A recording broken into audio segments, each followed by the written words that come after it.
Nous sommes venus ici avec le ministre de l'Industrie, son Excellence Louis Watoum. Lui pour la production et moi pour le contrôle des exportations et des importations.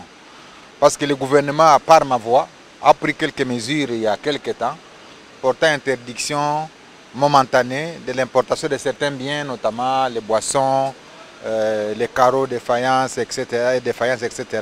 Et donc je suis venu me rendre compte de la quantité produite ici pour me rassurer que la mesure du gouvernement a été bien accueillie. Et la grande surprise que j'ai eue ici, c'est que cette entreprise Pepsi produit 1 200 000 bouteilles par jour, s'il vous plaît. 1 200 000 bouteilles par jour, ça veut dire toute la demande locale peut être satisfaite. Donc, 1 million de Congolais peuvent prendre Pepsi sans interruption chaque jour. Et donc, pour ne pas tuer l'industrie locale, eh bien, le ministère du Commerce extérieur doit contrôler les importations. Parce que si on tue cette industrie locale, eh bien, on va à la contre du premier engagement du président Félix Tshisekedi, qui, le 20 janvier 2024, lorsqu'il prêtait serment, il a clairement décliné les 6 engagements. Et le premier engagement s'appelle création d'emplois. Et donc nous devons protéger l'industrie locale et donc protéger les emplois qui constituent les engagements du président vis-à-vis du peuple. Donc je suis heureux de constater qu'il y a un grand stock ici et que désormais les Quinois et les Congolais vont retrouver Pepsi des années 80, vont retrouver Mirinda des années 80. Et j'ai eu à voir dans l'histoire, c'est que la première bouteille produite de Mirinda à Kinshasa date de 1997. Ça fait 27 ans.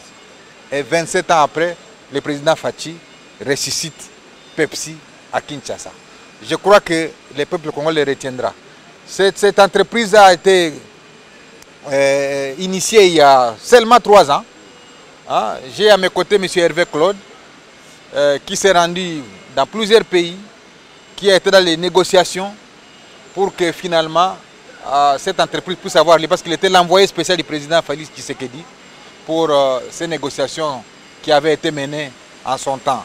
Mais ici, j'arrive comme ministre du Commerce pour me rassurer que la quantité produite ici va nous permettre de satisfaire la demande locale, mais également comment nous pouvons faire des exportations dans des zones où on a besoin de Pepsi. Déjà, Congo-Brazzaville fait la demande, le Cameroun fait la demande, le Gabon fait la demande et toute la partie ouest africaine fait la demande parce qu'il n'y a aucune usine Pepsi qui est basée là-bas. Et donc, si la demande devient forte, nous allons produire peut-être par an autour d'1 milliard de bouteilles et on va être obligé d'augmenter le nombre de travailleurs ici, ce qui est avantageux pour le peuple congolais. Déjà, il y a plus de 300 qui sont localement ici. On va augmenter au fur et à mesure. On va faire promener dans la ville de Kinshasa, par exemple, les petits pousse-pousseurs. Il y a autour de 840 femmes ou filles qui auront de l'emploi immédiatement pour promener les produits Pepsi dans toute la ville de Kinshasa. Et donc pour moi, c'est un honneur pour la République. La prochaine étape, ce sera Lubumbashi, où sera installée la 2e usine Pepsi pour les mêmes faits, pour les mêmes types d'emplois et pour rencontrer les besoins de notre population. Donc, je suis réconforté dans les mesures qui ont été prises, celles portant interdiction de quelques types de boissons gazeuses pour permettre que la production locale ne puisse pas souffrir de concurrence ou de dumping, comme on dit en langage technique.